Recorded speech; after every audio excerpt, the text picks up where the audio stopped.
میرے بھائیوں اور بہنوں، میں آج بات کروں گا تمام رسولوں میں سب سے عظیم ترین رسول نبی کریم صلی اللہ علیہ وسلم کی زندگی کے کچھ پہلوؤں کے بارے میں۔ ہم کیوں کہتے ہیں کہ آپ سب سے عظیم رسول ہیں؟ کیونکہ یہی اللہ نے ہمیں بتایا ہے۔ اللہ نے نہ صرف آپ کو تمام رسولوں میں سب سے اعلیٰ مقام عطا فرمایا، بلکہ آپ کو اپنی سب سے محبوب ہستی، بہترین مخلوق اور تمام انبیاء میں سب سے زیادہ معزز بنایا۔ جیسے کہ ہم ہمیشہ کہتے ہیں کہ آپ تمام انبیاء میں سب سے زیادہ باعزت اور اللہ کے سب سے قریب ہیں۔ اللہ نے اپنے کچھ رسولوں کو دوسروں پر برتری دی ہے۔ اللہ تعالیٰ قرآن میں سورہ البقرہ میں فرماتا ہے، یہ رسول وہ ہیں جن میں سے بعض کو بعض پر برتری دی گئی، اسی لیے تمام رسول ایک ہی درجے کے نہیں تھے، بلکہ کچھ کو دوسروں پر فضیلت دی گئی۔ اللہ نے کچھ انبیاء کے واقعات قرآن میں بیان کیے ہیں اور کچھ کے واقعات بیان نہیں کیے۔ اللہ فرماتا ہے، ان میں سے کچھ ایسے ہیں جن کے بارے میں ہم نے تمہیں بتایا اور کچھ ایسے ہیں جن کے بارے میں ہم نے تمہیں نہیں بتایا۔ تو انبیاء میں ایسے بھی ہیں جن کے نام اور واقعات ہمیں معلوم ہی نہیں۔ یہ ایک حیران کن حقیقت ہے۔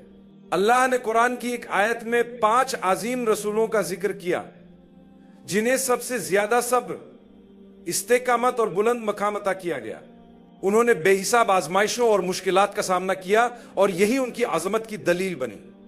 ان 5 رسولوں میں حضرت نوح علیہ السلام، حضرت ابراہیم علیہ السلام، حضرت موسیٰ علیہ السلام، حضرت عیسیٰ علیہ السلام اور سب سے آخری اور سب سے عظیم رسول نبی کریم صلی اللہ علیہ وسلم شامل ہیں۔